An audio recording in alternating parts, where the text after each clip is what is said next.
Hi, this is Sam Green with Zamma Moldings. What I want to show you today is how to install a T-molding. And we've got two rooms with a doorway or a pass-through that's less than 4 feet. We want to put a T-molding in to allow for expansion and contraction in that doorway. First, let's look at the T-molding. A Zamma T-molding comes 6 feet long. You'll get the molding itself. You will get a steel cold rolled track. And you will get anchors and screws in that package.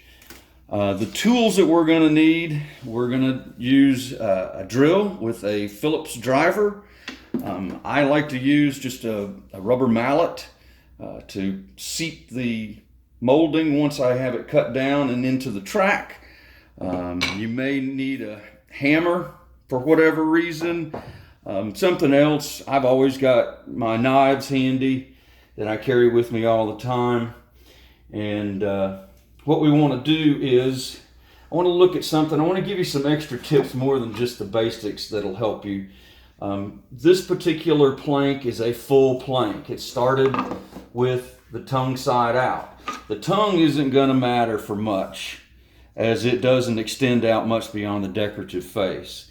But with these joint configurations, you can see how far the bottom, the groove part, extends beyond the decorative face, and that will impact our expansion and contraction.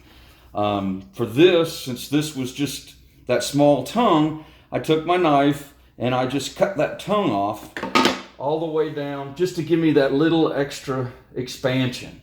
Again, if you've got a groove side, you're starting with a full plank, go ahead and just run that through your table saw. You can adjust the height on the blade to take the bottom of that groove off, so we've got decorative surface and we've got more coverage. The steel on that T-molding is going to be a patented steel track, because every 4 inches, hopefully you can see that, we've got these score marks that are going to allow you to snap this track without any kind of tools, and it will fit pretty much any opening or doorway that you've got in your house at that 4 inches. Even if we wind up just a little bit short, sometimes you may wind up an inch or two short, we're just going to center that track, and if we're not more than an inch, inch and a half space on either side, we're fine there. What I want to do is I will generally go through and I'll cut little spacer pieces like you see here. I'll generally have enough. I can cut, ½ inch, 3/4 of an inch, or even if I've got that space on each end, I can cut as much as an inch off, and I'm going to put it in my track so that I have ready-made spacers, so I know exactly where this track is going to go and where my molding will fit once I've installed that track. So basically, it'll also help if you haven't finished these last pieces. It will show you just how far into the doorway you need to cut. So we want to anchor our track. We're just going to screw it to the subfloor. You don't want to over tighten these, because this steel track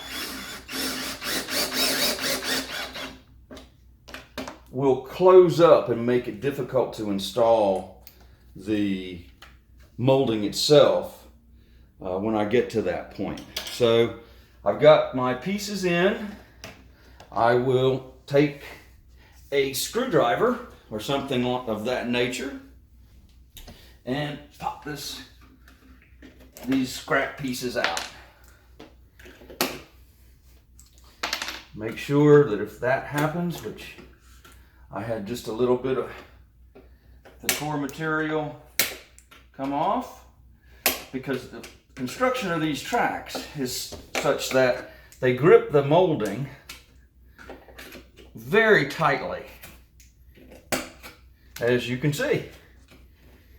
So get that cleaned up. That's one of those practical application things that can happen, so you need to be aware of that. Now I'm going to come through.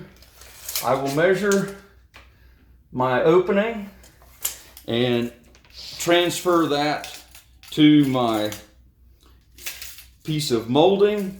I can cut that on my chop saw, which generally speaking, you'll get a better cut if you're cutting it upside down as opposed to right side up, because we want the tooth to impact the decor film and it will be less apt to chip if I'm doing that.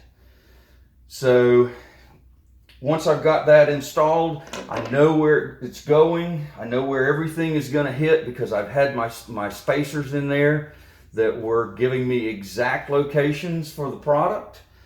We're going to start on one side or the other. It doesn't matter which side we want to start on, but we are going to, I'll start out a little bit and slide it in and make sure that I've got it seated, that I haven't bent the track over, which happens from time to time. And that's it, using a rubber mallet, making sure I don't mar the material. And there's my transition piece. This was just something I had on hand. What I will suggest to you as well is this may be the last item that you install, but we do match these up to the flooring. So you may only have one or two of these moldings, but you'll have hundreds and hundreds of planks that you can go through, pick out the plank that's going to be adjacent to that molding. You can see the different colors I have represented in this plank. So pick the plank that's going to go next to the molding that's going to best coordinate with that molding. Like I say, this is not designed to match. I just wanted to show you the application, but use your moldings first. They're last installed, but should be one of the first things that you're taking a look at. So that was quick and easy, and hopefully some helpful hints there that will make it just that much easier for you to install the product. Thank you very much.